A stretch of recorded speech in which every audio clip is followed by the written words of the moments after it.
For more on this, Peter Newman joins us from Perth in Australia. He's a professor at Curtin University. Prof, good to speak to you. So Lula wants to achieve zero deforestation in the Amazon by 2030. Is that a realistic goal? Can it be done? Oh, yes, it can be done, and it needs strong leadership, and it needs the respect of the world to help with the investment that's needed to do that.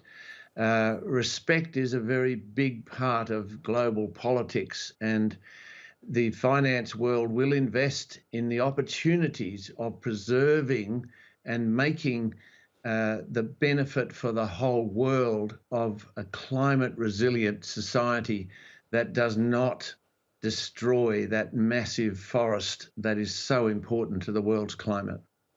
Well, during his inauguration speech, Lula described the country as being in ruins. And when it comes to the environment in particular, how did the policies of the former government under Jair Bolsonaro have on the Amazon and environmental policies in Brazil? Did they drive them very far back that this goal of deforestation by 2030 is taken back a little bit, or will it definitely be done? Well, it's going to take a lot of work on the ground in the local areas. What they did under Bolsonaro was to basically turn a blind eye to anything that was taking out trees, creating new farms in areas that were not actually allowed to, but they did it anyway. So it was that kind of government that turned a blind eye to corruption and destruction that has stopped. And it takes a while to re-establish the kind of governance that will prevent that from happening.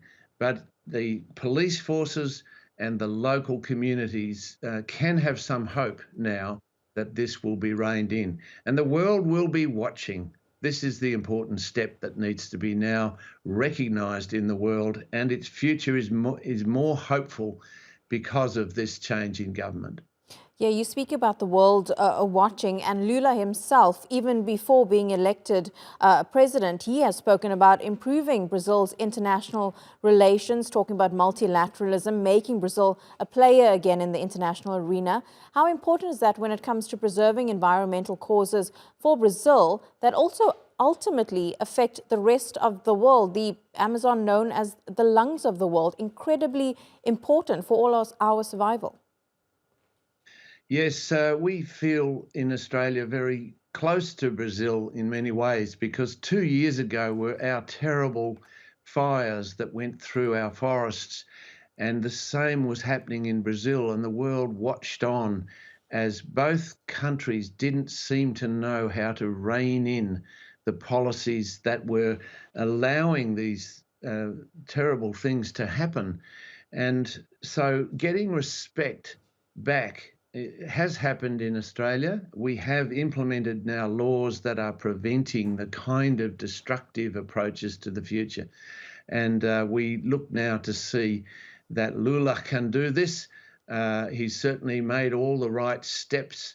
You've got a strong environmental minister, and hopefully we can see some great things happen.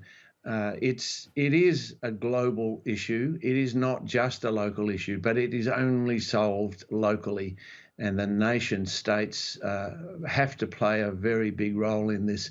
So it's a very happy start to 2023, I think, for environmentalists generally across the world, that we are seeing some steps forward and we can remain hopeful.